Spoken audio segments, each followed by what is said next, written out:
Nos preparamos, hermanos, ahora para escuchar el estudio bíblico de esta tarde, el cual será expuesto por nuestro hermano Rolando Rovira.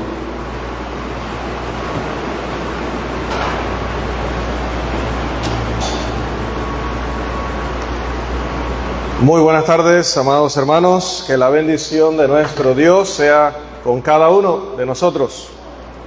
Que nos bendiga en este estudio bíblico, como oraba nuestro hermano también, poniendo todo primero en las manos de Dios.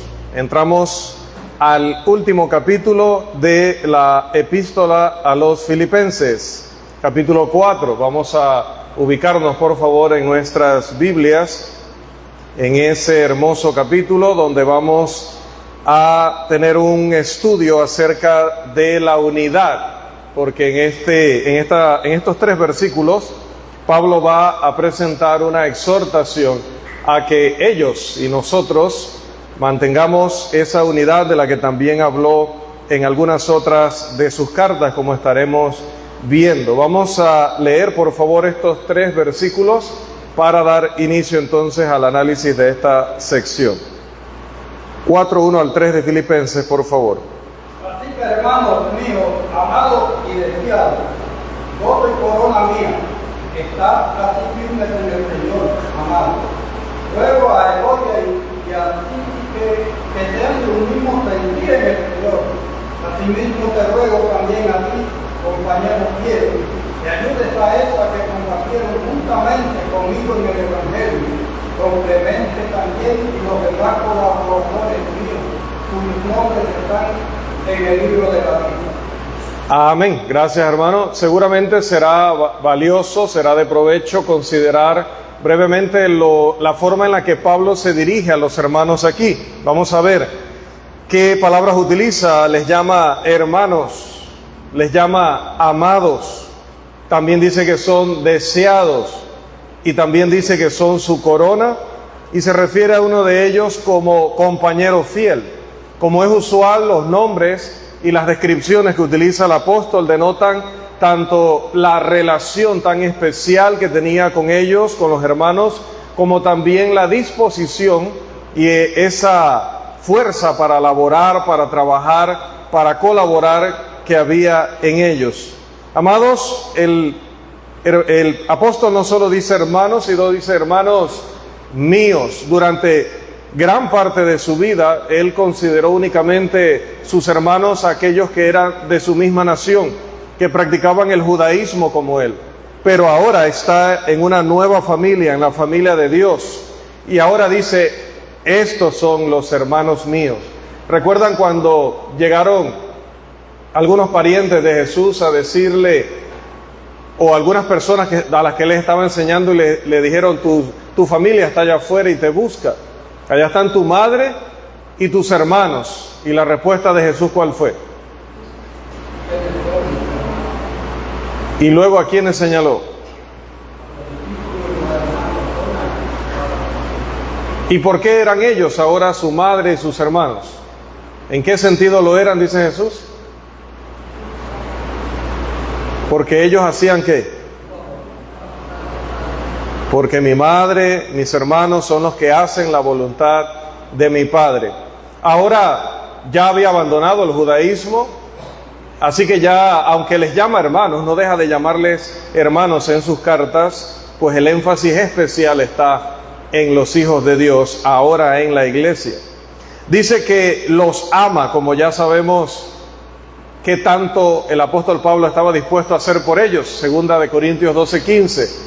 Y yo con el mayor placer gastaré lo mío y aún me gastaré a mí mismo por amor a vuestras almas, aunque amándoos más yo sea amado menos. A ese nivel los amaba, pero también los deseaba en el sentido de añorarlos, de extrañarlos, de querer estar con ellos. Para él el tiempo más especial era el tiempo que pasaba con la familia espiritual. También para él la mayor fortaleza y mayor ánimo en medio de todas sus tribulaciones, pruebas, juicios, cárceles y todo aquello que él enlista también como los sufrimientos por el nombre de Cristo. Todo eso no podía pesar más que el estar con sus hermanos, el compartir con ellos, sobre todo trabajar en el avance del Evangelio. Y luego también dice que son su corona. Y cuando vemos la palabra corona, nos vemos tentados a pensar en una corona de realeza, en la corona de un rey. Es la que generalmente viene a nuestra mente.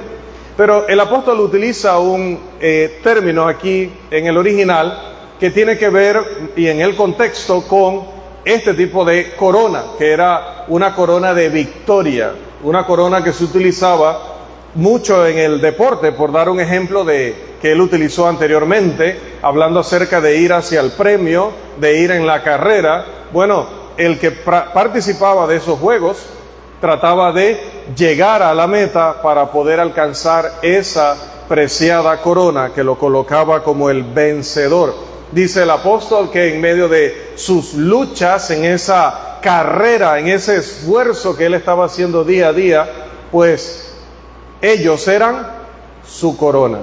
Y les decía en otra parte de esta carta, qué bonito es que el día de mañana, si por algún motivo ya un predicador no está con nosotros, al mirar atrás, al mirar a la historia, pueda vernos a nosotros como eso, como una corona de victoria, de un trabajo que tuvo frutos en buenos corazones, como así fue en Filipos. También el apóstol habla de un compañero fiel, que esa frase o ese término vamos a verlo más adelante en detalle. Entonces les decía que en esta sección hay una exhortación, porque la preocupación predominante y habitual de Pablo era que los hermanos no se apartaran, que los hermanos no se desviaran del camino, especialmente cuando se presentara a ellos el gran reto, el gran desafío de la persecución, especialmente ante eso, sino que se mantuvieran, como dice en el 4:1, firmes.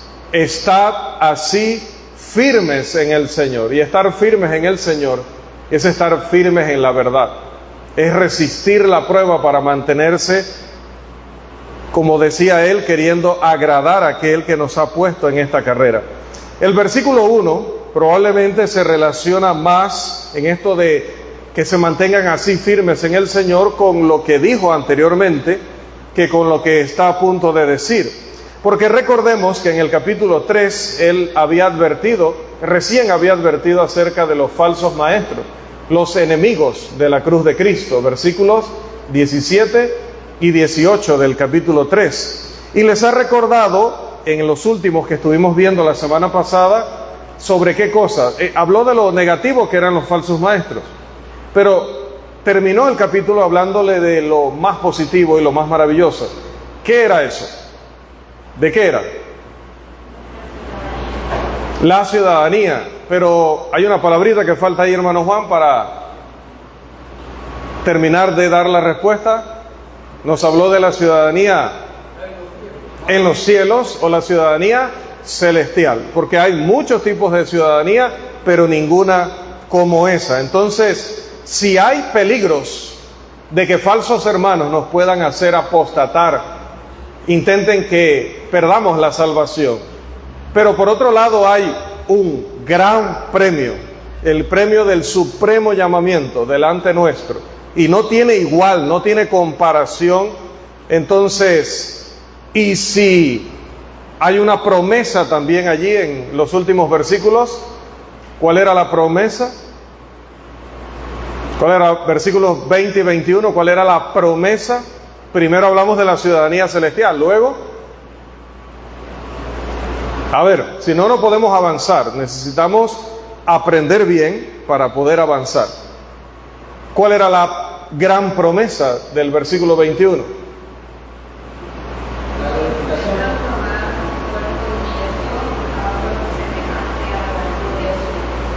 La transformación de nuestro cuerpo. Entonces, si hay peligros, hay una ciudadanía que se nos ha concedido que no tiene comparación, y esperamos por una promesa tan increíble que no voy a ahondar en ella porque ya lo hicimos en las lecciones pasadas, como la de ser transformados en un cuerpo que sea semejante al de la gloria suya. Habiendo establecido eso como fundamento, ahora les dice, iniciando esta sección, pues, teniendo todo esto claro, mantengámonos firmes. Porque como le decía a un hermano recientemente, pues habrá buena noticia, o habrá una buena noticia de bautizar a una persona, o habrá una buena noticia de que un hermano se restaure. Hasta allí será una gran noticia. ¿Cuál de las dos más grande? Igualmente grandes, pero el camino cristiano se trata no solo de iniciarlo o de retomarlo, sino trata de mantenerse. Allí está la clave. Ser fieles hasta el fin, no rendirse nunca. Ahora vamos a ver los nombres, las personas involucradas en esta sección. Primero menciona a dos mujeres. ¿Cuáles son? ¿Y qué pasaba con ellas?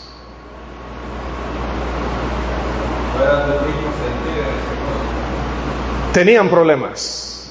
Entonces, la iglesia del primer siglo, en la iglesia del primer siglo no había los problemas que tenemos ahora. No había diferencias. Por supuesto que sí. Cuando vamos a Hechos 4, nos dice que todos eran de un corazón y un alma. Nadie decía ser suyo lo que poseía, sino que tenían todas las cosas en común.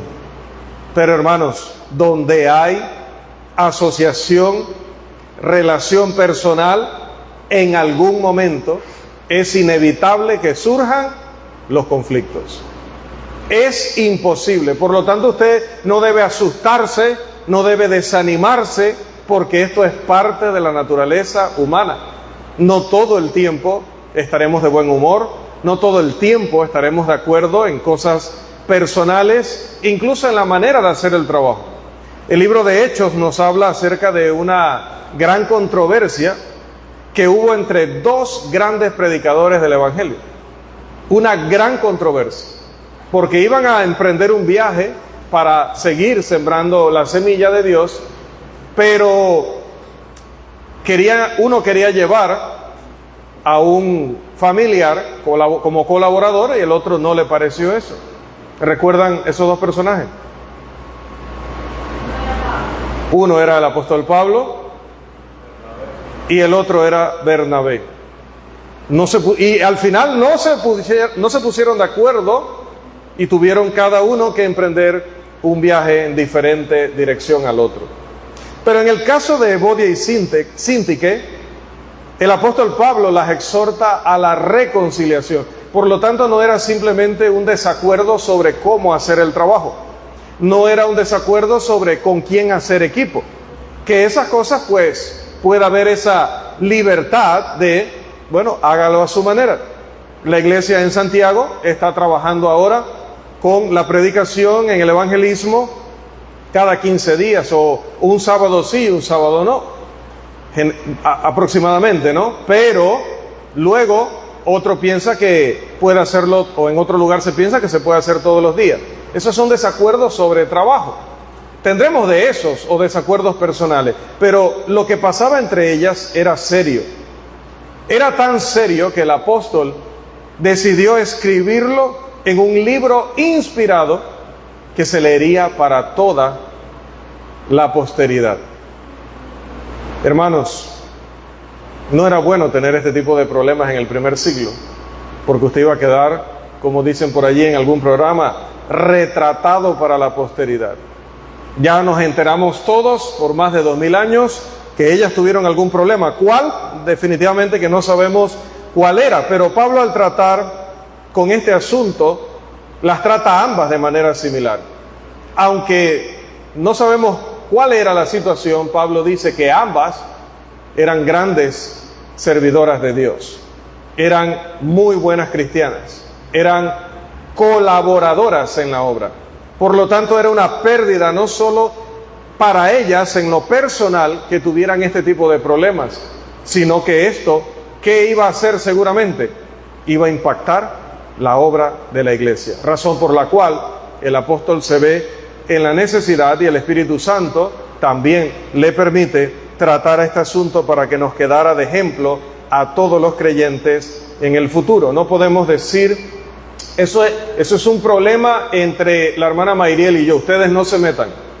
No, un problema entre ella y yo es un problema que termina impactando o afectando la obra, y allí sí tenemos que intervenir, como ya aprendimos en la clase de disciplina. Si hablando entre nosotros no podemos resolverlo, no puede existir eso en la iglesia porque hace muchísimo daño. Había Pablo hablado de los falsos maestros, pues este tipo de conflictos no resueltos también hace un gran daño a la iglesia. Es una exhortación a que evitemos este tipo de cosas. Ellas habían contribuido en gran manera al evangelio, y algunos han dicho que eran diaconisas, pero nosotros ya sabemos que en la escritura no se dan requisitos para diaconisas porque no existían las diaconisas. Sí existían, incluso desde los tiempos del Señor Jesús, mujeres que de sus bienes o con su trabajo contribuían al reino.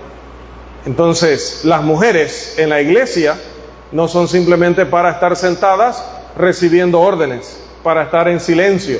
Las mujeres en la iglesia están para ser el tipo de mujeres que eran Evodia y Síntique. Eran buenas cristianas, eran activas en la obra del Señor, y el evangelio había avanzado en gran manera en la ciudad de Filipos o en aquellas regiones, porque ellas también habían contribuido con ello. Hemos estado invitando a las hermanas. Este sábado nuevamente tenemos, el próximo sábado tenemos la oportunidad. Mire que nos podemos programar con tiempo. Hay tantas maneras en las que las hermanas son clave en el evangelismo o en todo lo que tiene que ver para que ese trabajo pueda ser posible.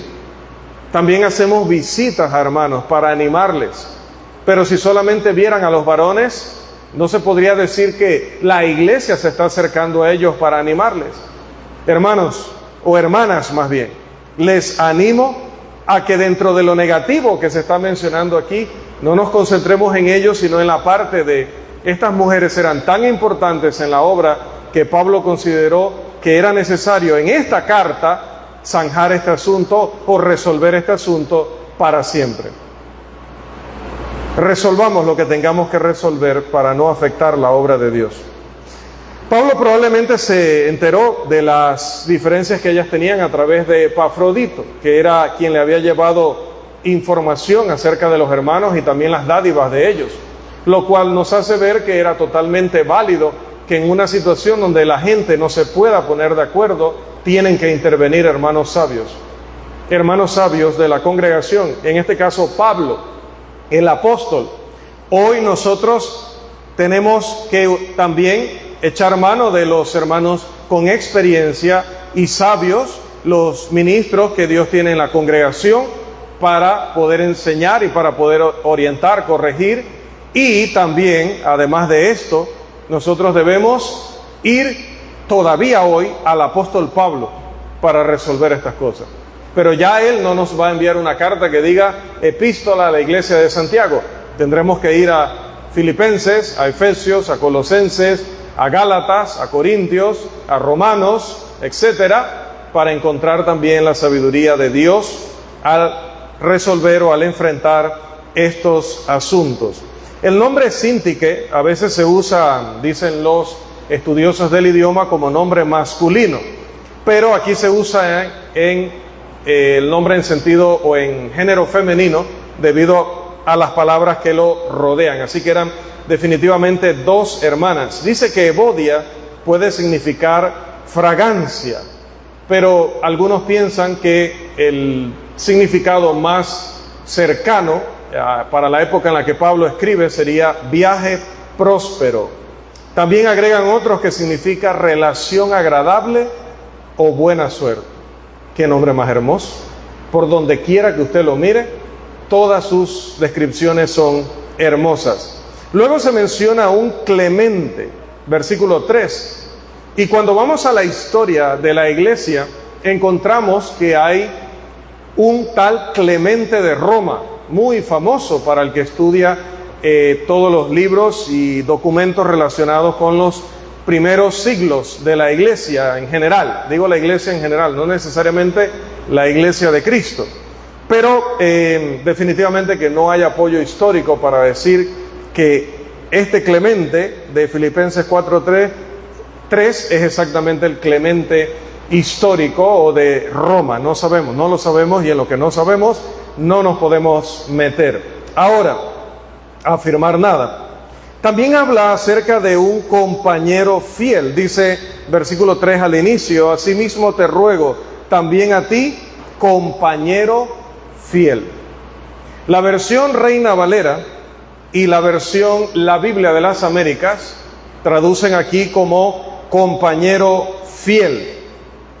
Este compañero fiel ha sido un motivo por el cual se han puesto a discutir los que escriben comentarios y hacen análisis acerca del texto bíblico, porque resulta que este nombre que vemos allí, que podría pronunciarse, puedo equivocarme, pero podría pronunciarse Cícigos, pues aunque sí, el término puede significar compañero fiel, también puede ser un nombre propio. Note el significado según el diccionario, utilizado por escritores griegos desde Esquilo en adelante para referirse a aquellos unidos por el vínculo del matrimonio, por una relación, por un cargo, un trabajo, asuntos de estudio o de negocios u otras similitudes. Por lo tanto, un cícigo es un compañero de yugo, un consorte, un camarada, un colega, socio o incluso un cónyuge. Entonces note que es curioso que dice, también te digo a ti, compañero fiel. Ahora, si la carta fuera como la carta a Timoteo, que dice a Timoteo, a Tito, a Filemón, pero esta carta no dice así. ¿Cómo dice esta carta en el 1:1? ¿A quién va dirigida? Vamos al 1:1. ¿A quién va dirigida la carta? A todos los santos, pero en primer lugar menciona a los ancianos y a los diáconos, ¿no? A los obispos o ancianos y diáconos y a todos los santos en Filipo. Entonces, la carta no está dirigida a un hermano en particular. Pero cuando tomamos esto, a ti, compañero fiel, nos queda debiendo, ¿no? Pero menciona compañero fiel como si ya hubiera mencionado el nombre de la persona, como si en el 1 hubiera dicho, así que hermanos míos amados, y tú, Sócrates, tal y tal cosa, y luego compañero fiel. O Sócrates, mira que Bodia y Sinte que tienen un problema, así que te pido a ti, compañero fiel. Ah, compañero fiel es Sócrates, pero es que no ha mencionado a ninguna persona. Entonces, hay una discusión allí grande, extensa, con argumentos de uno y de otro lado, teniendo cada uno buenos motivos, razonables. La conclusión de todo mi estudio es que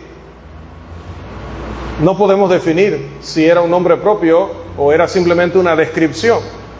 Algunos dicen que podía ser la esposa de Pablo, imagínense. Podía ser Lidia, podía ser Cristo, podía ser un hermano de Pablo que vivía en Filipos, Timoteo, a pesar de ser mencionado en el 1:1 como de quien dirigía la carta. Se habla de Silas, se habla del esposo de alguna de estas hermanas, o un hermano de ellas, o incluso de Epafrodito. Bueno, otra vez les digo, hermanos, dejaré que Pablo, el apóstol, se reserve este dato y pasaré de largo, permitiéndole que solamente él tenga la explicación conclusiva de si era un nombre propio o no. Pero seguramente esta persona, como Sintique, hacía honor a su nombre, fuera un nombre propio o fuera simplemente la descripción de Pablo acerca de un colega o camarada en el Evangelio que debía ser seguramente lo suficientemente sabio y amoroso para ayudar en este conflicto que no sería tan pequeño. Entonces, amados, todo lo que el apóstol nos va mostrando a través de estos textos es su exhortación, su amonestación, para que los hermanos allí no perdieran esa armonía, no perdieran esa unidad de la que ya viene hablando desde también el capítulo 2, diciendo que nada hagamos por contienda o por vanagloria, y que más bien debemos estimar a los demás como superiores a nosotros mismos. Entonces, ¿para qué empezar o mantener un conflicto donde nuestros egos, donde nuestros motivos personales nos lleven a apartarnos de nuestros hermanos? No, si ustedes son mi gozo y ustedes son mi corona, no caigan en esto, que podría ser una vergüenza. En el contexto inmediato hay una necesidad de unidad entre dos mujeres, y aunque esto no se refiere a los problemas o el problema de la unidad con las denominaciones, tiene algunas características interesantes que vale la pena notar. Primero, aunque se trata simplemente de dos mujeres que deben reconciliarse, que deben reconciliar sus diferencias, es importante notar que Pablo cree que esta exhortación ayudará. Pablo no piensa que ellas deben continuar cada una manteniendo su punto de vista sin tratar de llegar a una armonía, sin tratar de llegar a un entendimiento. Él les exhorta, versículo 2, esto implica, en segundo lugar, que se requiere un acto de libre voluntad de ambas partes para poder lograr la unidad. No le dice a Sintique, tú eres la mayor, tú eres la de más experiencia en la iglesia, o tú eres la rubia, por lo tanto tú tienes que perdonar a la morena, o tú eres la de más años, tienes que perdonar o buscar a la más joven. En realidad, buscar la unidad y buscar la armonía es una cuestión de ambas partes. Porque así como hay un texto que dice, si tu hermano peca contra ti, ve y repréndele estando tú y él solos. También hay otro, aunque aún no se había establecido en la iglesia, que dice, si estás presentando tu ofrenda en el altar, hablando de allá del templo judío, y te acuerdas de que tu hermano tiene algo contra ti, ve y reconcíliate con tu hermano. Así que de Jesús encontramos ambas enseñanzas. Ambos hermanos tienen responsabilidad. No debe el ofendido o el herido simplemente decir, aquí lo estoy esperando, a ver cuándo me va a venir a pedir perdón. También yo. Dile a Evodia y a Sintique, no importa quién empezó, no importa quién tiene la razón, que ambas pongan de su voluntad para resolver este asunto. Así es como podemos en asuntos de libertad, como dijo en 1 Corintios 1:10, llegar a ser personas, ahora sí, hermano José, de una misma mente y un mismo parecer, estando perfectamente unidos. En la mente de Pablo, en tercer lugar, parece ser más un problema de actitud, más que de cualquier otra cosa. Pueden en asuntos de libertad darse estas situaciones, pero incluso si son situaciones donde un hermano es el fuerte, como menciona Pablo en otra carta, ya en Romanos 14, y el otro hermano es el débil en la fe, deben recibirse el uno al otro, sin pelear con soberbia, con egocentrismo, a ver quién tiene la razón y quién está equivocado. Romanos 14:1, simplemente pueden ceder el uno al otro. Esa es una gran enseñanza muy vigente para todos nosotros hoy, hermanos, porque va a suceder. Hoy nos abrazamos, nos llevamos bien, nos sonreímos, pero en algún momento vamos a decir una frase que a usted no le va a caer bien, usted va a decir una frase que no me va a agradar, vamos a tener alguna actitud, incluso en el trabajo, mire, haciéndolo bueno para el Señor. Podemos ver las cosas de manera diferente, pero esto no nos debe llevar a la arena de la pelea. La actitud es preeminentemente importante en la obra del Señor. Miren lo que el mismo apóstol dice en 2 de Timoteo, capítulo 2, los versículos 23 al 25. Segunda de Timoteo, capítulo 2, los versículos 23 al 25, por favor. Pero desecha las cuestiones necias e insensatas, sabiendo que engendran contiendas, porque el siervo del Señor no debe ser contencioso, sino amable para con todos, apto para enseñar, sufrido, que con mansedumbre corrija a los que se oponen, por si quizás Dios les conceda que se arrepientan para conocer la verdad. No debemos ser contenciosos, sino amables para con todos, sufridos, que corrijamos, pero ¿cómo? Con mansedumbre. ¿Con qué propósito? ¿Humillar al hermano? ¿Maltratar al hermano? ¿Demostrar que tengo la razón? No, para ver si Dios le conceda la oportunidad de arrepentimiento.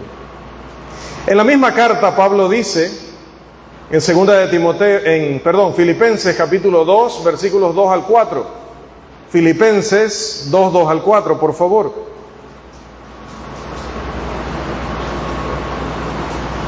Él tenía un gran gozo, pero debían completarlo. ¿Cómo? ¿Cómo lo completaban?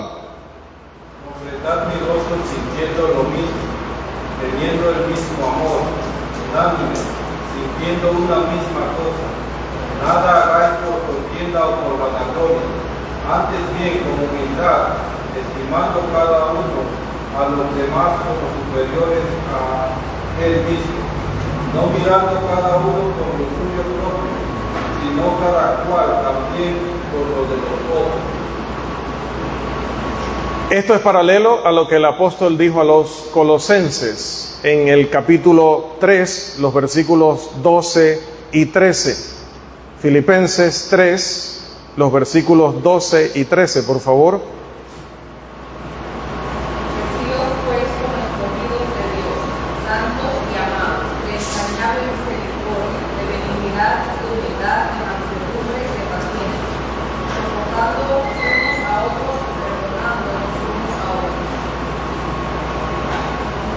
Si alguno Uno tuviera que dar contra otro, de la manera que Cristo perdonó así, también hacerlo. Hermanos, existe la reconciliación entre Dios y los hombres, ¿no? Segunda de Corintios 5:20 habla de ella. Pero aquí Pablo muestra que también debe existir la reconciliación entre las personas, el perdón, la humildad, el sobrellevarnos, y que la clave de esto es sentir lo mismo, tener el mismo amor, pensar igual. Pero decía alguien que si usted tira todos los relojes en un saco, no por eso todos van a dar la misma hora. De la misma forma, no porque todos estemos en este local en este momento, vamos a pensar igual, simplemente por ese hecho. ¿Cuál será la única manera de sentir lo mismo, de pensar lo mismo, de tener el mismo parecer? ¿Cuál sería la única manera que usted cree que se pueda lograr, en la que se pueda lograr eso? Si somos de trasfondos diferentes, educación diferente, estar en Cristo. Pero Ebodi y Sinte que estaban en Cristo y aún no sentían igual, no pensaban igual. Entonces, ¿cuál será la clave para lograr eso? Que suena una quimera, una cosa fantasiosa. ¿Cómo llegar a todos sentir lo mismo, pensar lo mismo? ¿Cómo se logra eso? Es difícil. Sintiendo todos lo mismo, sintiendo el mismo amor, unánimes. ¿Cómo se logrará eso? ¿Cómo será la única forma? Cuando la verdad sea una misma verdad. Excelente, hermano Juan.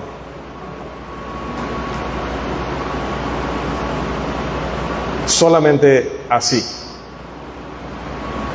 Si yo voy a resaltar mis opiniones, mis derechos, cómo yo me sentí, mi honra, mi dignidad, todo eso que lloramos y reclamamos, No. Así me criaron, así somos los de tal lugar. No. La manera de tener el mismo amor, tener el mismo parecer, el mismo sentir, es que busquemos todo eso en la palabra de Dios. Si yo me comporto como todos estos pasajes que acabamos de ver, será inevitable, será natural. ¿Qué cosa? ¿Cuál es nuestro tema esta tarde?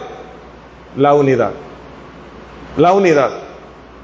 No vamos, hermanos, a tener nuevamente grandes conflictos, cismas dentro de la iglesia, si tan solo ponemos la mira en la única verdad, la que nos dice cómo comportarnos. La Biblia nos habla en general de la unidad en muchos pasajes, porque la unidad es algo grandioso, maravilloso. Cristo trabaja por ella y el diablo trabaja en su contra. David dijo hace mucho tiempo en el Salmo 133, verso 1, mirad, usted se lo sabe de memoria yo creo, cuán bueno y cuán delicioso es habitar los hermanos, ¿cómo? Juntos en armonía. En la iglesia primitiva encontramos Hechos 4:32, y la multitud de los que habían creído era de un corazón y un alma. Pablo dijo en Romanos 12:16, unánimes entre vosotros, no altivos, sino asociándoos con los humildes. No seáis sabios en vuestra propia opinión. Ahí hay una gran clave para evitar contiendas necias e innecesarias. La paz debe prevalecer, hermanos. Pablo dijo en Romanos 14:19, así que sigamos lo que contribuye a la paz y a la mutua edificación. Eso que vas a decir va a traer paz y edificación o malestar y división. Sigamos lo que contribuye a la paz y a la edificación. Este estado proviene de Dios.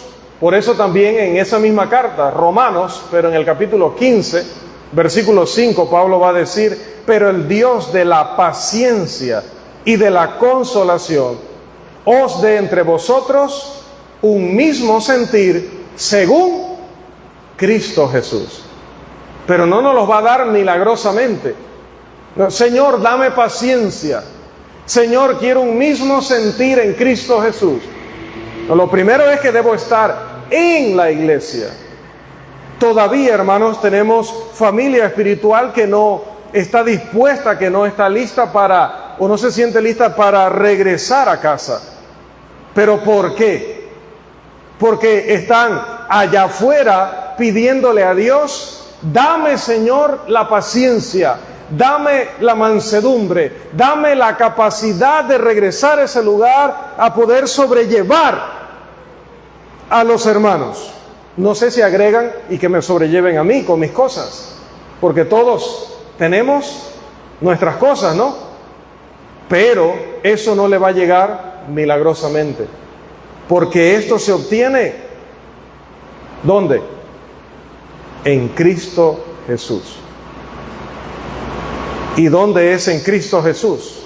Es en su iglesia, hermanos. Para terminar por esta tarde, dice el apóstol en 2 Corintios 13:11, por lo demás, hermanos, tened gozo, perfeccionaos, consolaos, sed de un mismo sentir y vivid en paz, y el Dios de paz y de amor estará con vosotros. Queremos paz.